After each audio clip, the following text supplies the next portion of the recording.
Welcome, seekers and visionaries, to Oracle Mountain Chats. Here on this sacred virtual peak, we gather a space for oracles to share their wisdom, their visions, and their craft. It all began with a calling I could not ignore. One day, within a vision, I held this conch shell in my hands, and as I blew its resonant note into the world, I felt its vibration ripple across unseen realms. It was a summons, a signal to fellow oracles scattered near and far. I saw that we were on a mountain, vast and towering, reaching into the heavens. At its base, the world buzzed with life, people moving, creating, searching. Yet at the summit, there was stillness, clarity, and a circle of light. There, oracles stood, their gaze focused both outward and inward. They spoke of the energies they felt, the shifts they saw, and the whispers of the unseen. They weren't above the world, they were its witnesses and its guides. From this vision, OracleFest was born, a celebration of connection, insight, and the timeless wisdom that flows through us all. The message was clear. It is time.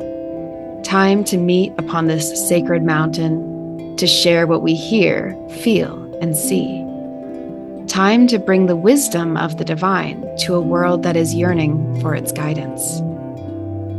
Through OracleFest, we've created a movement of community, all yearning to empower their own inner oracle.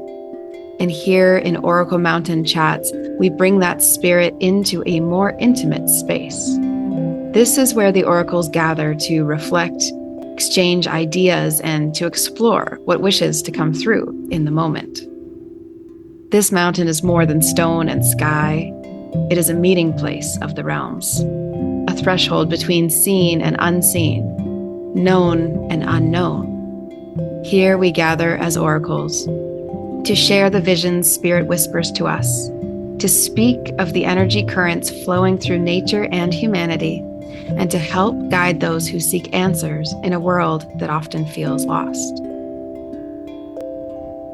So grab a seat, breathe in the mountain air, and join us as we begin today's chat. Whether it's an energy reading, a conversation about our craft, our path, or simply sharing a perspective on the world below, this is where we wait for more oracles to join us on the mountain. What wisdom will the mountain bring us today? Let's find out together. Step into this sacred space where the wisdom of the ages converges with the questions of the present. All right, welcome back, everyone, to Oracle Mountain. The space grows larger and larger in my view, because when I first was at the top of Oracle Mountain in this vision, I saw a whole bunch of darkness. And with my next guest up here on Oracle Mountain, we were just talking about the idea of light and dark nestling in with each other and actually being part of this same whole, and really being quite friendly with each other, this light and dark energy.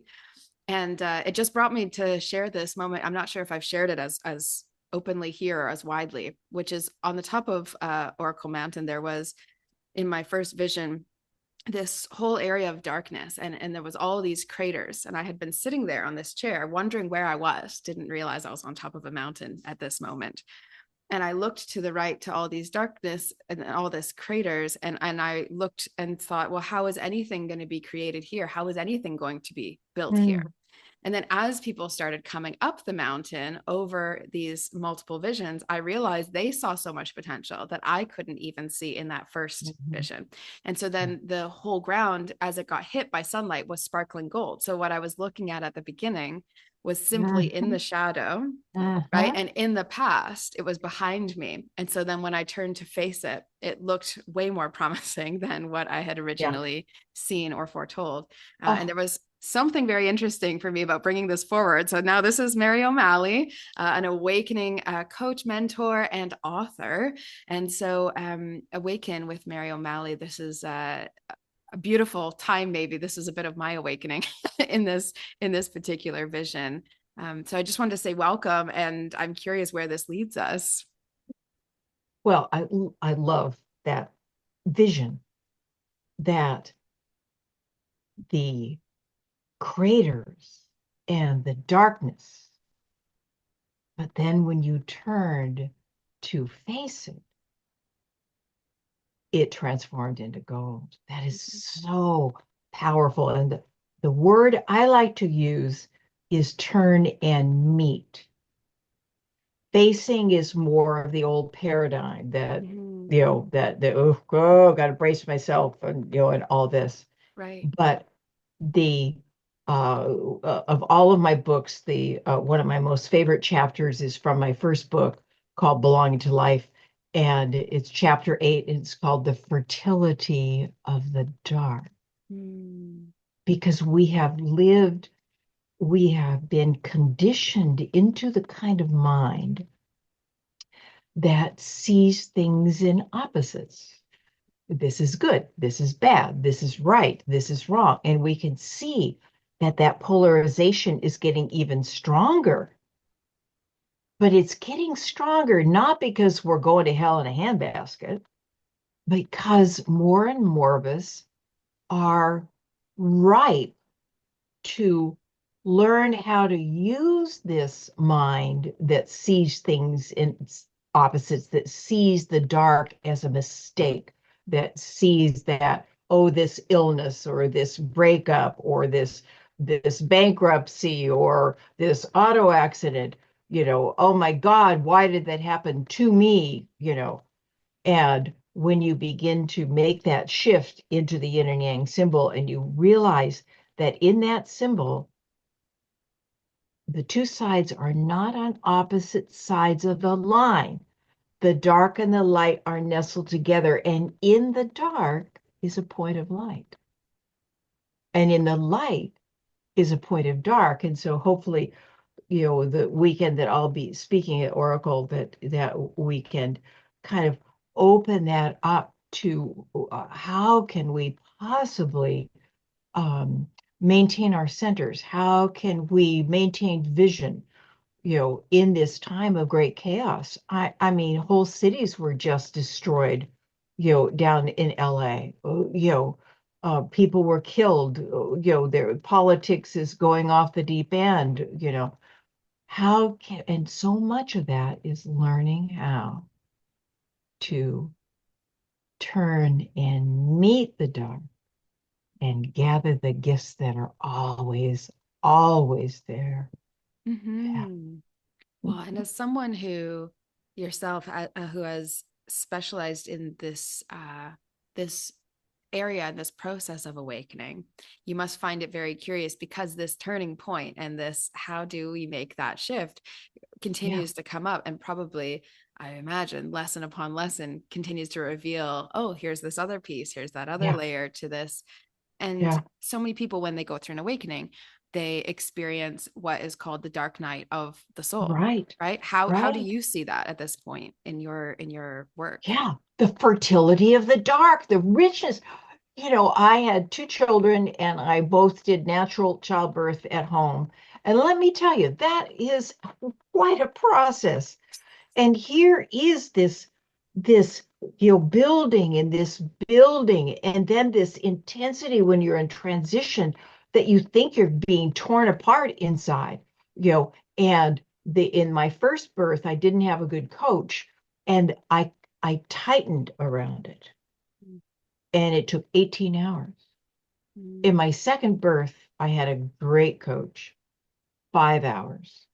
And Wow. it's that sense of that here is something that is very messy, pee and poop and blood and yelling and screaming. And out comes a baby. Out comes a baby.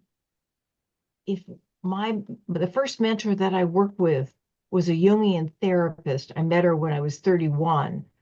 And she was the one that said, "You're in the middle of a birth."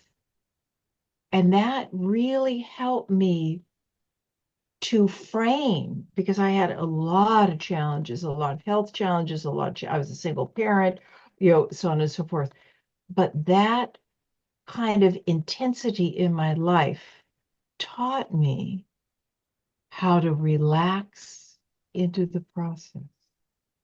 It taught me that I wasn't alone in this process. Whatever that is that breathes me, that keeps the planet spinning as they do, that heals the cuts on my skin, is always, always with me. And I don't think I would have, that was a birth. I went through a very intense, very tight birth canal. But the child was becoming one with life again. Wow, it's worth it. It's helpful to have skills of how to stay sane in the middle of deep contractions in our lives. But it's just so worth it to know, to really know in the marrow of your bones that your life is for you. Mm. That just brought a whole bunch of interesting connections and visions through to my mind. My sister's a midwife, so I hear a lot of these types of stories from Right. time to time. And for you to line up so many aspects of it, it's interesting to think how precious it is that perhaps one way of looking at awakening is like your inner child having a rebirth into this new perspective of Yes. life that you walk Yeah. into, right? And sometimes in the hypnotherapy work that I do, there's this feeling that there's, and same with the shamanic work, actually, really, is there's this feeling like the children need to come back into today's Exactly. life, right? And so we'll walk them through a process of, okay, this child is with you. This is more in hypnotherapy for me, but the child is with you. And then can we show them different aspects of our life now? I would show them what things look like and what I get up to. Yes. And I can Yes. choose to do what I want to do. I'm an adult. And how great is this together, Yes. right? That we Yeah. Oh, create I'm just getting this. chills. Yes. Yeah, Yeah. exactly. And then Yeah. I think, wow, how beautiful is it that in that painful time that felt like contractions many times throughout life, there were these rebirths of new aspects of my infant or child self that got to come out and play. I hope Yeah. that it's like we play more the older we get, I think is a good way to go through life in my mind. Very good way to go through life. Yes. The Right. way I'd like to choose. I'd like to have more fun the older I get. Uh,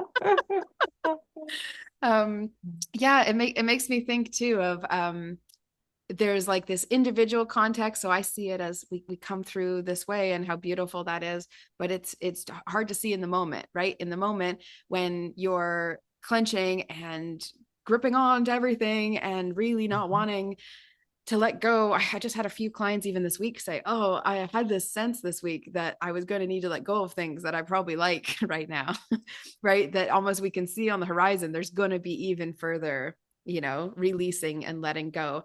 To see it simply as relaxing, like exactly. what a beautiful permission, right? That it's Exactly. not the like, oh, surrender and you have to let go of everything and Yeah. that You feeling that it have has to, to surrender. right, it Yes. has to be the dramatic part of it, right? It Yeah. could be a delicious surrender, like falling back into like a pool, a float tank, and you're just Right. floating there. That's Right. relaxing. Yeah.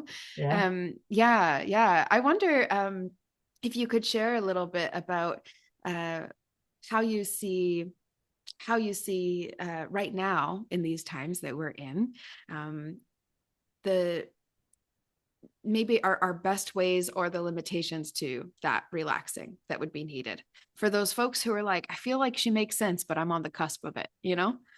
This is a very major shift of perception. You can see that most people are caught in what I call the conditioned mind.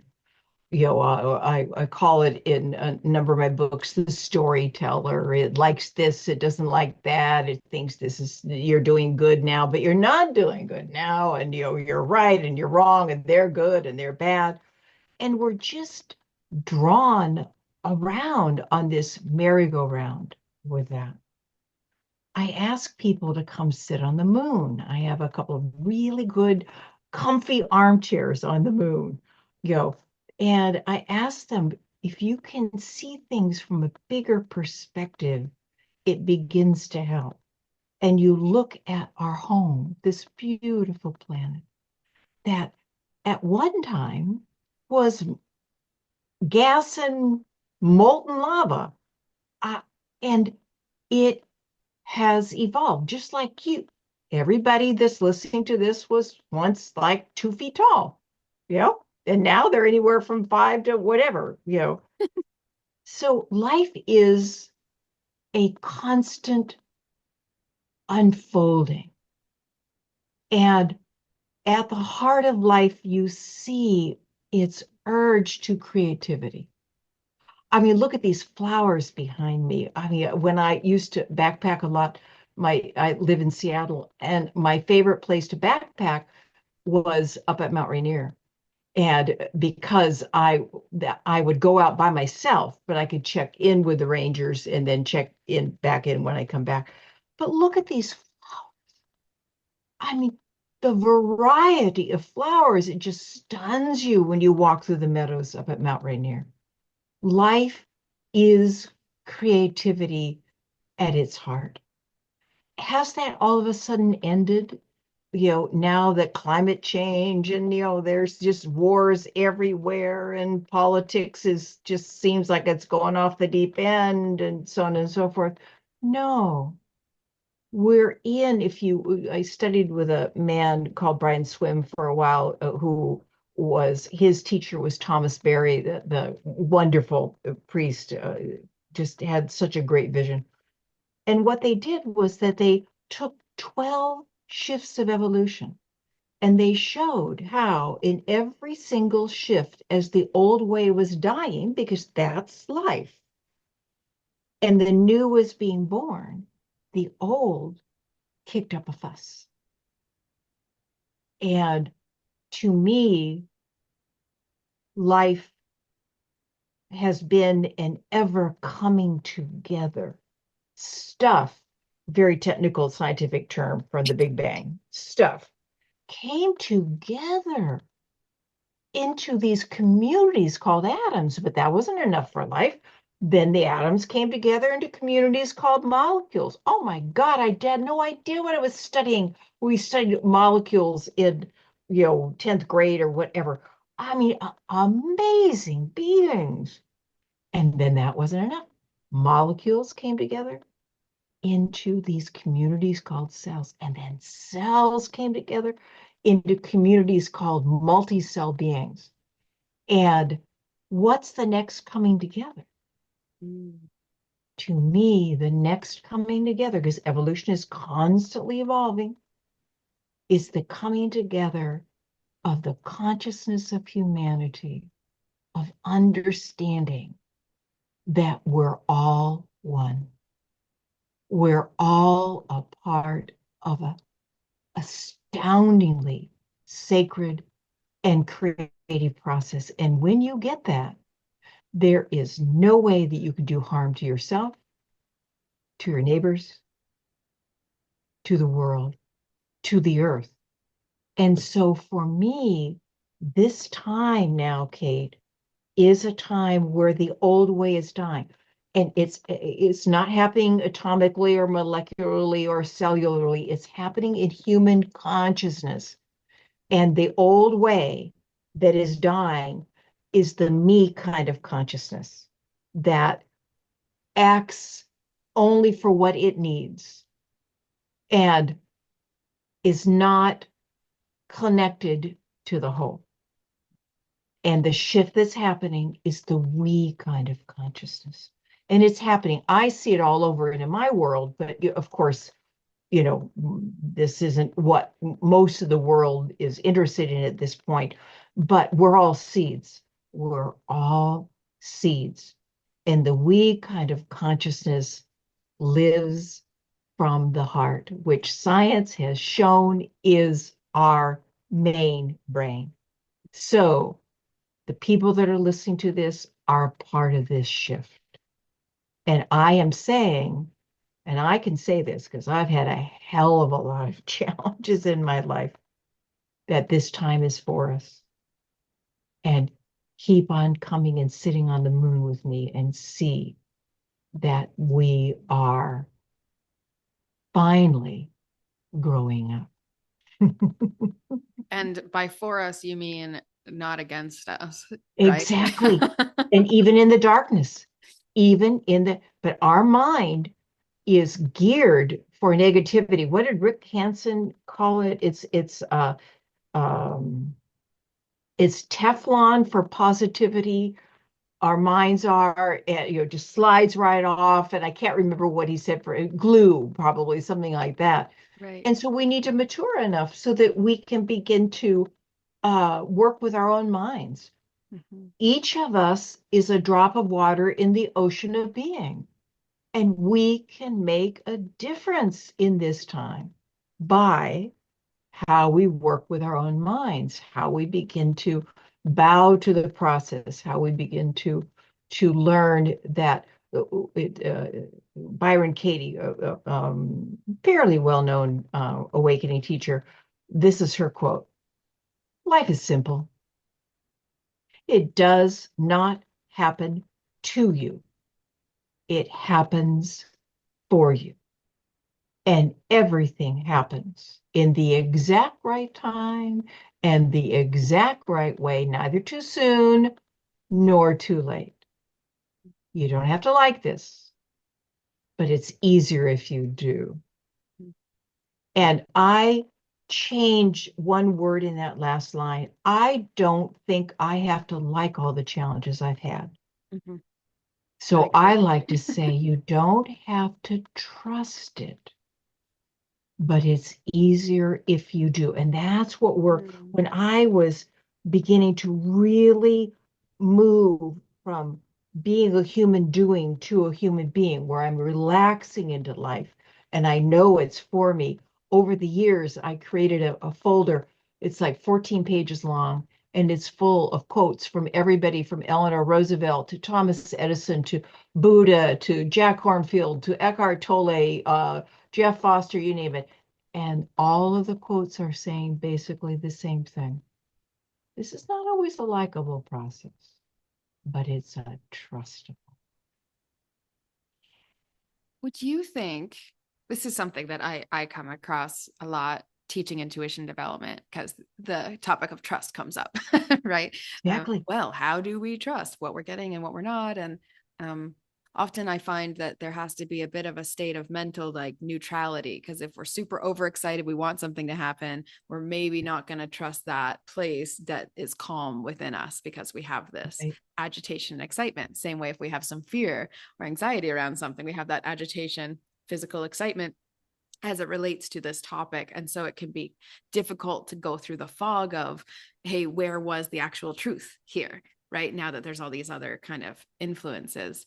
And then I think about the idea of trust as like in relationships and at a certain point, trust kind of becomes a choice. There's a reliability of information. There's, your perception of things based on maybe your past. If you had been, say you were in a relationship, thankfully this is not me, but say you were in a relationship, but you'd been cheated on a whole bunch in the past. Well, Mhm. trust is going to be a bit different of a choice for that person because you've Mhm. got different information coming in. Whereas any new person going into a relationship who maybe hasn't had those experiences may choose to trust with everything they have because they don't know any different either of what that experience would feel like. Do you feel like trust is a choice, or how do you see that? Trust is inherent inside of us. So you're walking down the road and you start turning onto a road, and something inside of you says, no, no, I'm not going to go there. Okay. Mm-hmm. Let's say you're walking down that road again. You feel called, you notice that road and you feel, "Oh, I think, right, no," but you walk down anyway, and then you're mugged. Yeah. So trust is not inherent in our minds. Mm.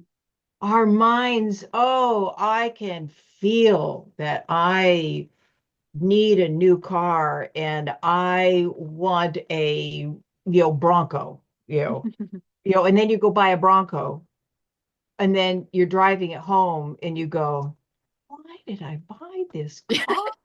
You know, that all happens up here. Mhm. Okay. And most people lead from their minds.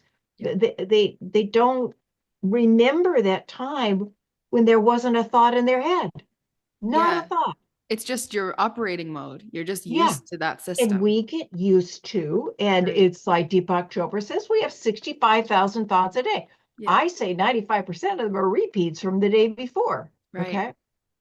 But it's why with everybody I work with, we work with meditation, but we work with it in a way that is, you're not trying to get any place. Hmm.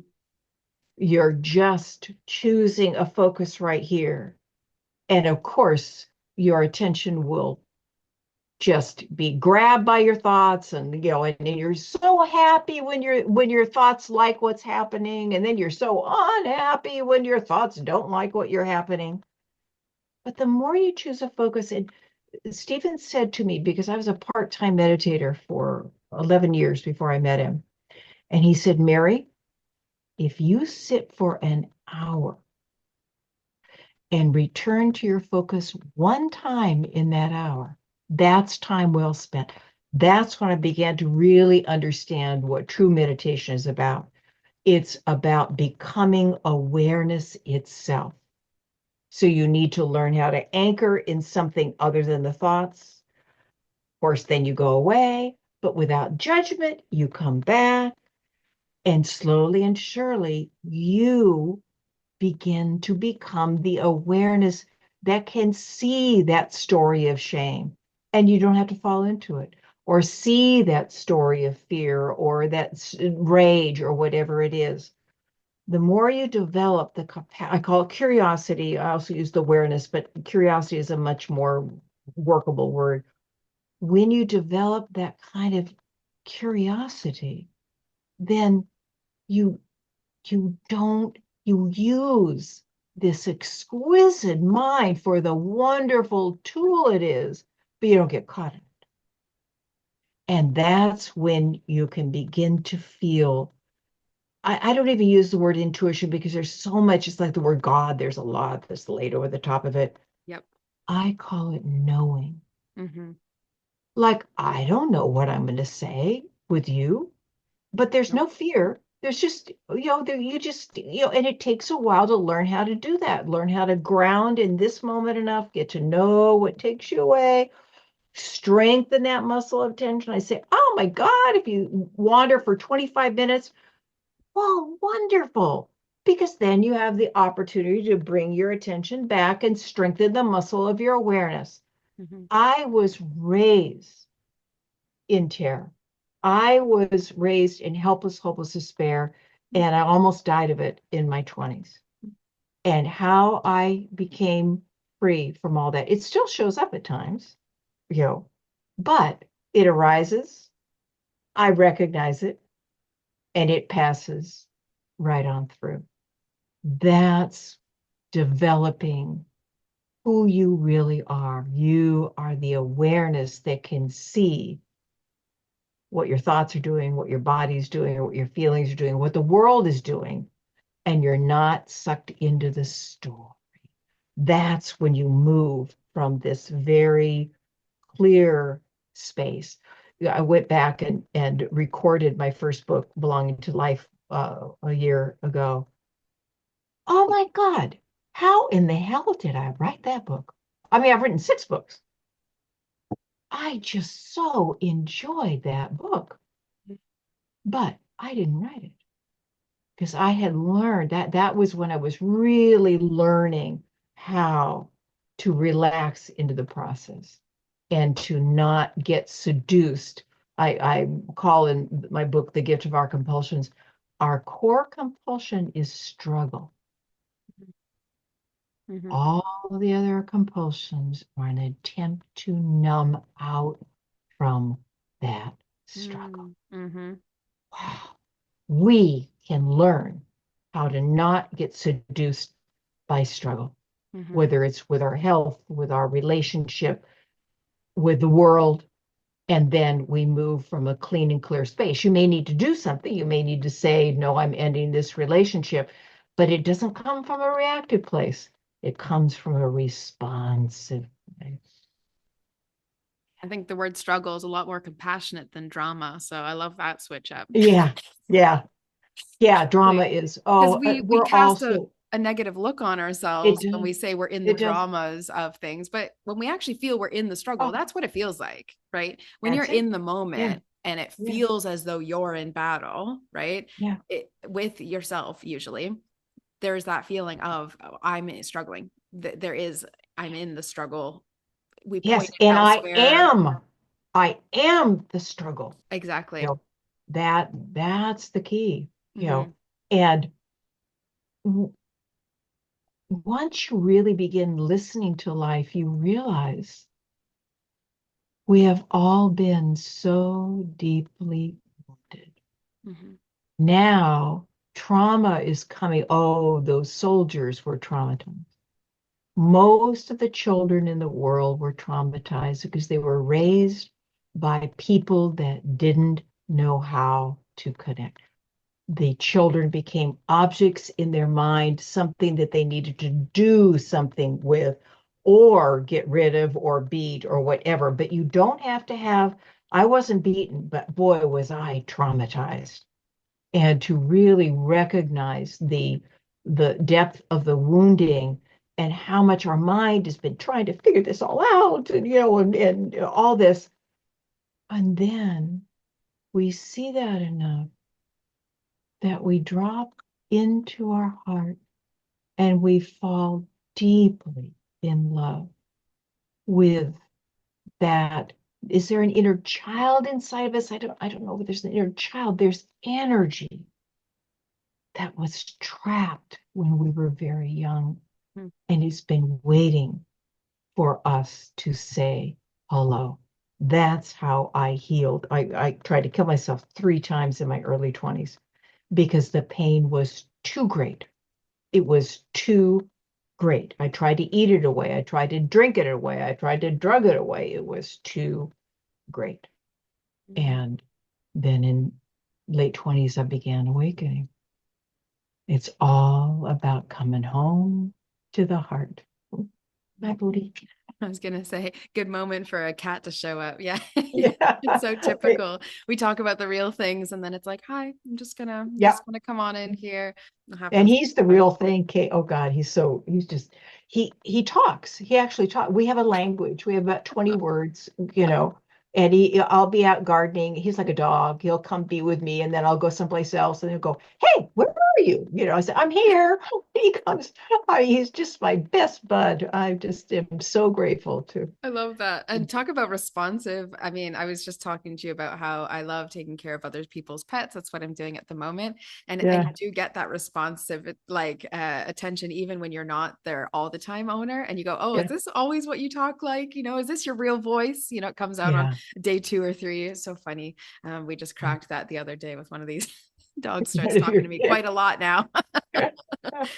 And how beautiful, actually, just of a moment. I know it feels like almost like we did a sideline, but to me, it feels so together with what we were talking about because you came from this place of uh, probably it felt, I would imagine, because I have some similar sensations in my early 20s of this dire hopelessness or dire Oh, yes, powerlessness yes, to the extent of questioning all reality and my reality, of course, right, whether or not you belong in it, feeling very, a lot of my healing path has been about this severe disconnection from self, the feeling of self right. abandonment. Like I would just leave, Yep, I'm just not even me there. too.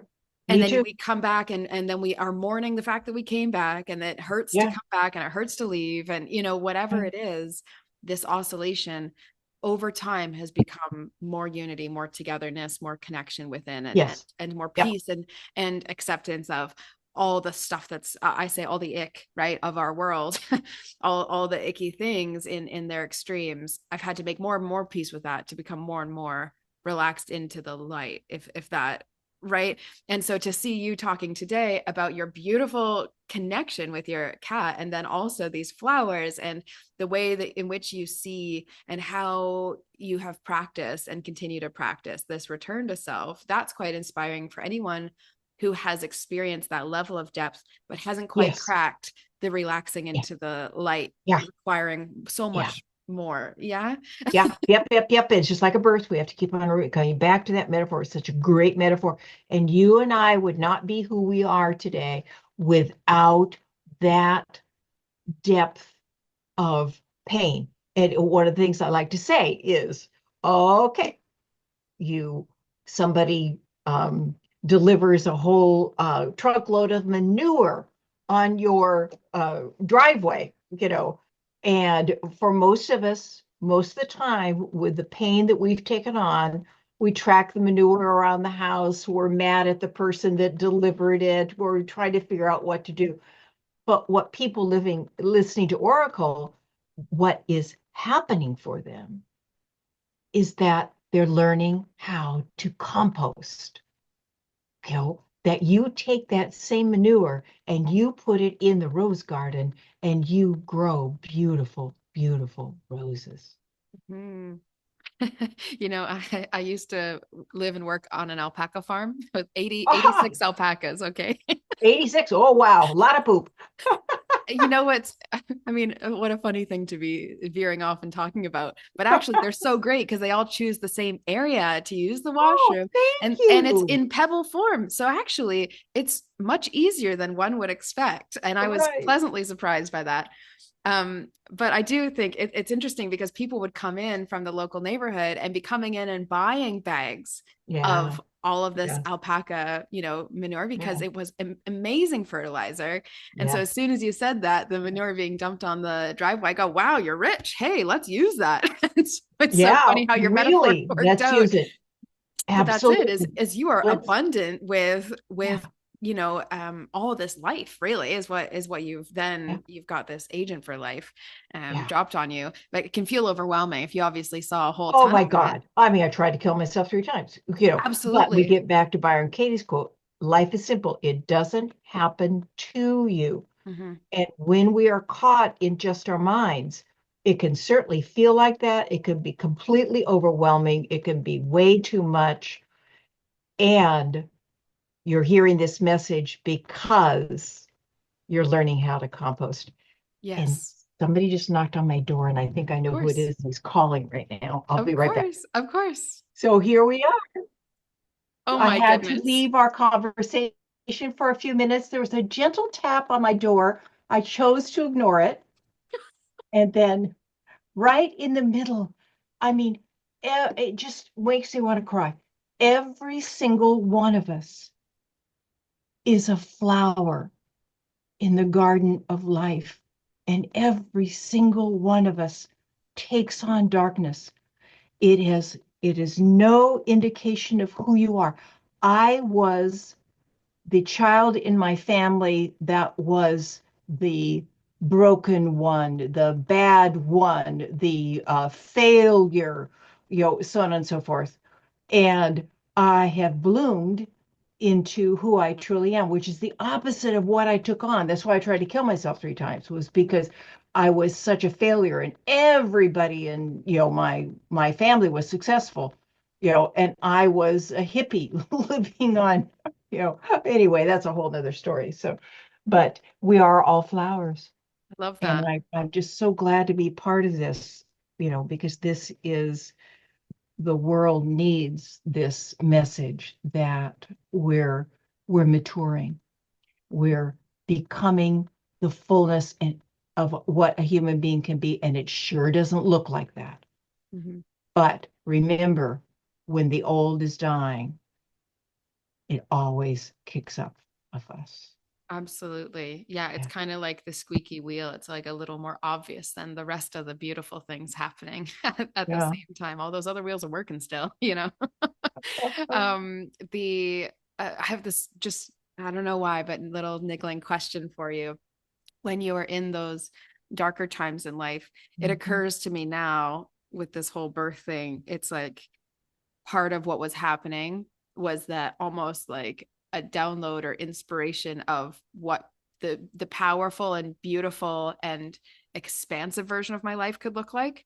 But Right. I felt crushed by almost like that manure truck getting dumped on your driveway. It feels Yeah. like, whoa, this was a whole ton. Now I feel Yeah. like I'm crumbling underneath Yeah. it. Now I'm so curious because this is something I think of a lot. There was like a huge contrast that in my dreams and in my daydreaming drifty moments where I felt like I wasn't quite here, I was often in a nice kind of vision place Really? Wow. where there but I wasn't joyful when I came back and I wasn't really happy about being out there. I was sort of Right. just lost in between. But I had these visions and dreams coming in of like doing healing work and these goats following me and just very adorable things that gave me almost a bit of that fight for life I think that I needed Exactly. definitely, A little right? glimmering of, Totally. Did you yeah, have those when you were in no, not at there all. it was just complete and It so was complete darkness. It where was did the complete darkness. spark of light how did it can you have any do you know what I'm asking No, like I there's have no idea. I have that's no so idea. amazing. That I worked with a trauma specialist once, and she said it is just amazing you survived because It it was is trauma on all levels forever and always.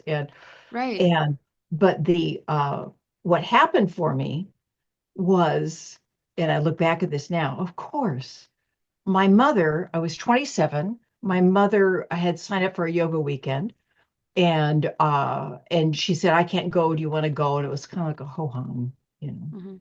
And I go to this yoga weekend, and when I walked out of that room, my life changed from a B grade black and white horror movie Mm-hmm. to a Dolby surround sound Technicolor Panavision movie, and I couldn't tell you what he said. Mm-hmm. And I saw him, he would come up from California. I saw him a number of times. And then I recorded it one weekend because all I knew is when I was with him, it was there was something that I was getting. And it was like you seeing, Mm-hmm. goats and think I could feel something. Yeah. And so then my house and store burned to the ground and I lost everything, Mm. including that notebook that had transcribed the whole weekend. And when he came up the last time, I said, I'm want to tell you what I am hearing you say. And he said, okay. And I said, in the seeing is the movement. In other words, everybody tried to fix me. I was the broken one. I was sent to psychologists and psychiatrists and mental hospitals and you name it. And he was basically saying, there's nothing wrong with you. How you move beyond all this trauma is to see it, just to see it, not to fix it.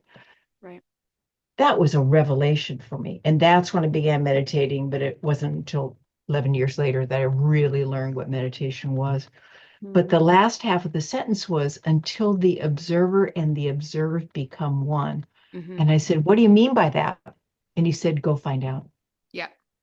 And it's what we've been talking about here. Yeah. It's about relaxing into the process. I, like you, had to go so far away in order to survive. I had to leave myself. And yes, it's sometimes a bumpy ride in this process of coming back, but it's coming back home. It feels so good. It feels And it's like worth it. belonging. Yep, that's why I called my first book Belonging to Life. All that There you pain, go. it's worth it. It is Yes. worth it. And not in those, my first 26 years. No, Mm-hmm. no, I was broken. I was wrong. I was a failure. I screwed up my life. It was all my fault and all that. And then I started awakening. Mm-hmm. And everybody that's listening to Oracle, that's there in this process. It may not feel like it, Mm-hmm. but they are drawn to this because life is bringing them home. Mm-hmm. Yeah. It's so beautiful how many different cultures and healing traditions and modalities all do this same work as well, which is something I find so beautiful. And Yeah. then, you know, the amount of yoga we do, if we don't get that belief, that mindset shift, right? We could be doing yoga our whole, Oh yeah. Oh yeah. and the real meaning, the depth of it is so much deeper. I absolutely agree with you on that. I had some yoga moments in my darker night phase, a phase of many phases, but the more gargantuan ones tend to stand out. What I love too is just to be able to sit with someone who is clear about the fact that it's not sunshine and roses, and yet you're choosing to sit in a like pile of flowers right now. I think that there's, I and know. then you're And here we given go. We flowers. got flowers, behind us and in front of us, and Exactly. It so made me emotional as well when you received that, because it's like you were just talking about how hard life was, and then all this manure, and then you get given and the here result of what all that. comes is flowers. So It's amazing. And you didn't even have to do it yourself. It was yeah, that easy and that yeah, simple. And that, yeah, that's a true testament to also continuing to return to self, how so much beauty yeah, magnetizes to you yeah. when you're able to be with the beauty. Yeah, and let's just say this, return to self can feel like a kind of a, okay, what is Mm-hmm. that? But just give yourself the gift of 5 minutes a day where you choose a focus that's in the here and now, whether it's your breath, the sounds. I could not use my breath because I was sexually abused when I was a child. Mm-hmm. I do now. I'm Yeah. in my body now, but I had to use the sounds. And it was just so fascinating to watch. You're just hearing the wind chimes, and then a car goes by, and you think, oh my God, I missed my oil change. Oh my God. Well, I can't take the car back to that place because they'll think I'm just a stupid flake and all that. Oh my God. Well, I got to call John because he's the guy that knows. And there you are. You're off again. Mm-hmm. No judgment. You just bring your attention back to the sounds again. It's returning to life. It's returning to home. It's returning to who you really are. Mm. That feels like a perfectly profound way for us to end our conversation That today. does too. Here we Yeah. are. Here we are at the end. Thank you so much for being with me today, with us, in the YouTube. And I know that people coming to OracleFest are going to be so alive with inspiration, listening to all these different areas and Yes. different focuses. And we're so blessed to have you in your focus, in your space, also of reminding people about the larger context of this Yes. whole awakening Yeah. process. So I'm so glad, so touched that you just entirely fit. Every speaker as they've come up, I've had a sense of their energy from these visions, and you absolutely belong on this mountaintop with us, and I'm going to picture you sitting in your little field of flowers on this mountaintop as well, peacefully getting delivered bouquets as we talk. At the same time. Right. Beautiful. Is there anything else you wanted to share before we end our Just so session today? grateful, and so grateful that you have followed the call. I know it hasn't always been easy, but that each of us, people say, well, I can't make a difference. And what I say to them is, which drop of water was not essential in making the ocean? Mm-hmm. And know that we're living in a birthing time. Birth is chaotic, birth is messy, but know that I hold for them that they're right where they need to be on the path back home.